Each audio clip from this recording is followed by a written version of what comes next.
कोशिश करने वालों की हार नहीं होती।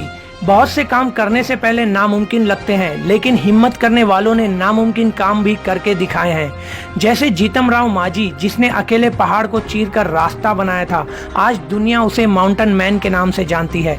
जैसे अरुणाचलम मुगुरानंदम, जिसने दुनिया का सबसे सस्ता सैनिटाइजर पैड बना के पैडमैन का लक़ब पाया।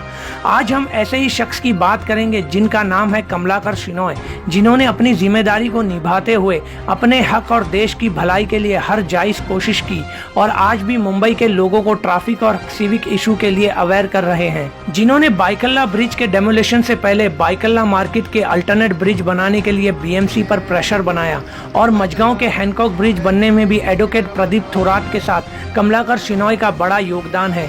कुछ दिनों पहले डोंगरी एक्सप्रेस ने ही कमलाकर शिनॉय का बाइकल्ला मार्केट के ऊपर अल्टरनेट ब्रिज बनाने की मांग पर वीडियो बनाया था और इस वीडियो का ऐसा असर हुआ कि फाइनली बाइकल्ला मार्केट के ऊपर अल्टरनेट ब्रिज का प्रस्ताव पास हो गया है। अब बाइकल्ला का ब्रिज टूटने से पहले बाइकल्ला मार्केट के ऊपर अल्टरनेट ब्रिज बनेगा। तो आइए बात करते हैं मुंबई के ब्रिज मैन कमलाकर शिनॉय से। मुझे बहुत खुशी होती है कि आप सभी के सहकार्य से मैंने उमादेवी प्रजा फोरम, पिटीशन ग्रुप, डोंगरी एक्सप्रेस, इन्होंने मिलके हम लोगों तक पहुँचे। हम म्युनिसिपल कॉरपोरेशन के कमिश्नर तक पहुँचे और उनको समझ में आया कि अगर डायरेक्टली बाइकल्ला ब्रिज तोड़ते हैं तो पूरी बॉम्बे नॉर्थ साउथ कट जाती है। और जहाँ तक हैंकॉक का सवाल है, वो तो बहुत छोटी ब्रिज है बाइकल्ला के सामने। पूरे बम्बई को इन लोग रोक देते थे और आपके वजह से आज ये हमको इन्फॉर्मेशन मिली है कि बाइकल्ला मार्केट के ऊपर जो ब्रिज बनने वाले हैं उसका सैंक्शन हो चुका है। ये बहुत अच्छी खबर है और मैं आप सबको शुक्रिया अदा करता हूँ। सर, इसमें आपका जनता ने किस तरह से साथ दिया? जनता ने आपको क्या फेवर मिला? और वो जो बीएमसी या जो भी अधिकारियों के पास आप गए तो जनता का उसमें क्या इन्वॉल्वमेंट रहा?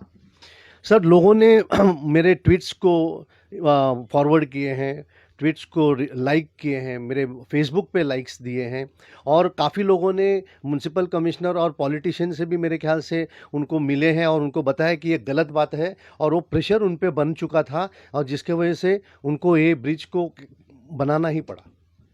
और ये जो हैंकॉक ब्रिज है, इसमें अभी तक कुछ प्रोग्रेस रिपोर्ट आया है कि नहीं? हैंकॉक ब्रिज की बहुत दुख भरी कहानी है।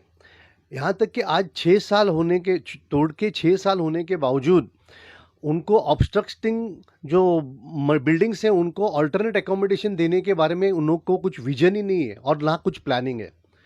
और जब तक ये जो बिल्डिंग में रहते हैं उनको अल्टरनेट अरेंजमेंट नहीं होता है तब तक ये ब्रिज पूरी तरह से खुल नहीं सकता है। मुश्किल ये है कि हमारी ब्रिज जो है वो 90 फुट की है और बाइकल्ला से मझगांव से आते हुए 90 फुट मिल जाता है और मगर जब वो ब्रिज से चढ़ के आप डोंगरी की तरफ आते हो तो वो रास्ता जो है 40 या 50 फुट का हो जाता है। इसका मतलब 100 फुट का ब्रिज रहेगा और 50 फुट का अगर रास्ता रहेगा तो 50 फुट का हमारा ब्रिज का नुकसान हो गया, उसका इस्तेमाल नहीं होने वाला है।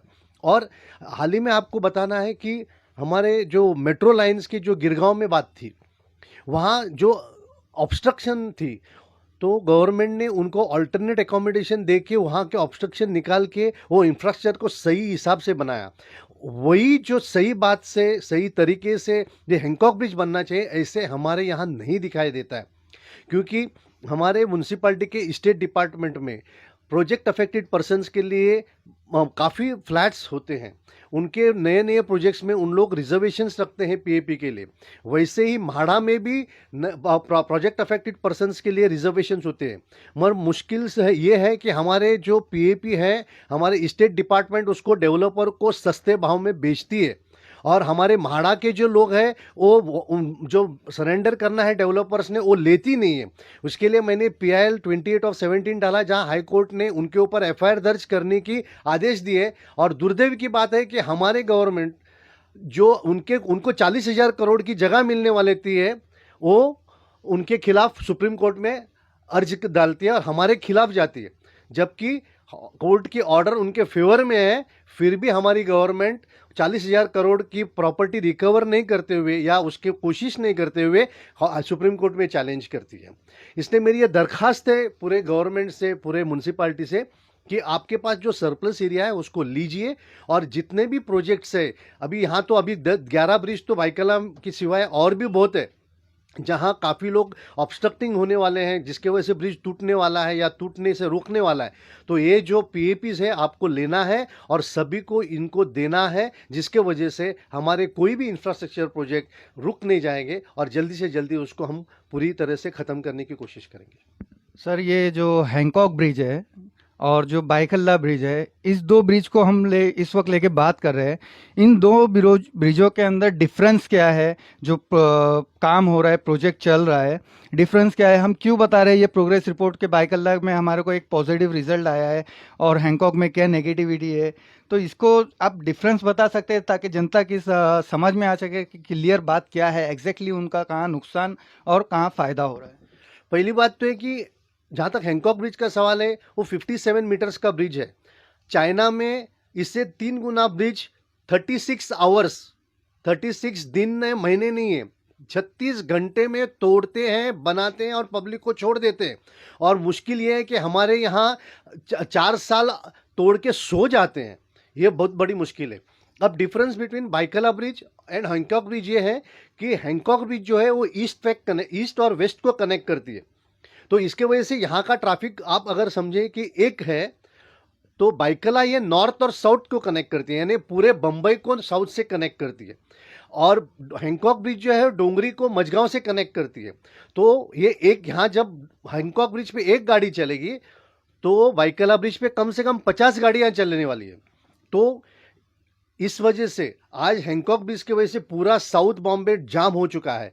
आप सोचिए अगर बाइकला ब्रिज बंद हो जाए तो पूरे साउथ बॉम्बे ने कम से कम नॉर्थ बॉम्बे तक हमारा पूरा और ईस्ट बॉम्बे पूरा हमारा ठप हो जाएगा। इसीलिए मेरी ये कोशिश है और गवर्नमेंट से मेरी गुजारिश है कि इसमें आप ज़्यादा में ज़्यादा ध्यान दीजिए। दूसरी बात यह है कि हमारे प्रोजेक्ट जब डिले होते 5 साल या 6 साल के लिए, तो हमारे म्युनिसिपल कमिश्नर, हमारे एडिशनल म्युनिसिपल कमिश्नर्स का ये ड्यूटी बनता है कि वो रिव्यू मीटिंग ले लेवे और रिव्यू मीटिंग में वो किस लिए ये काम नहीं होता है उसकी जानकारी लेवे और वो पर्टिकुलर स्टिपुलेटेड पीरियड में होना चाहिए करके उनको आदेश होना चाहिए और आदेश देने के बाद वो आदेश की पालन हुआ है कि नहीं देखना चाहिए। मगर ऐसे कुछ भी यहाँ हमें दिखाई नहीं देता है। इसलिए वापस मैं आज आप सभी को, मतलब म्युनिसिपल कॉरपोरेशन को और उनके बड़े बड़े दिग्गजों को विनती करता हूँ कि आप इसके रिव्यू मीटिंग्स लीजिए और हर प्रोजेक्ट को एक पर्टिकुलर टाइम दीजिए। अगर 36 घंटे में चाइना बना सकती है तो कम से कम आप 3 महीने में तो बनाइए।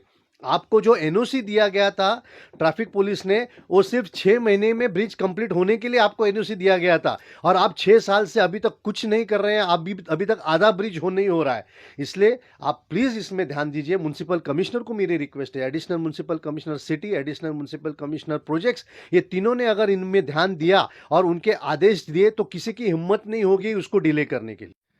ये थे हमारे ब्रिजमैन कमलाकर शिनॉय जी, जिन्होंने अपनी बातों को बहुत ही सफाई से जनता के सामने रखा। जनता की प्रॉब्लम, जनता को क्या फाइनेंशियली जो प्रॉब्लम आती है टैक्स पे जो करते हैं और उनके पैसे कहाँ गवर्नमेंट यूज़ करती है, उन सारी बातों को और आने वाले जो फ्यूचर में जनता को किस तरह से जागरूक होकर एक होकर काम करना है, उस बातों को इन्होंने बहुत ही साफ लफ्ज़ों में और खुले लफ्ज़ों में जनता तक पहुँचाने की कोशिश करे है।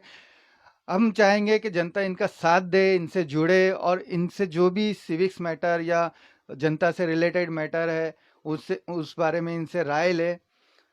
तो सर, आप आखिरी बार क्या कहना चाहेंगे? The world is worse not because of bad persons, but because of silence of good persons. इसका मतलब ये है कि ये दुनिया खराब बुरे लोगों की वजह से नहीं है, मगर अच्छे लोग चुप बैठते इसलिए। और इस माध्यम से मैं सब अच्छे लोगों को जागरूक करना चाहता हूँ, साथ में आके जो बुरे करप्ट लोग हैं उनके खिलाफ आवाज उठाने के लिए कोशिश कर रहा हूँ। जय हिंद।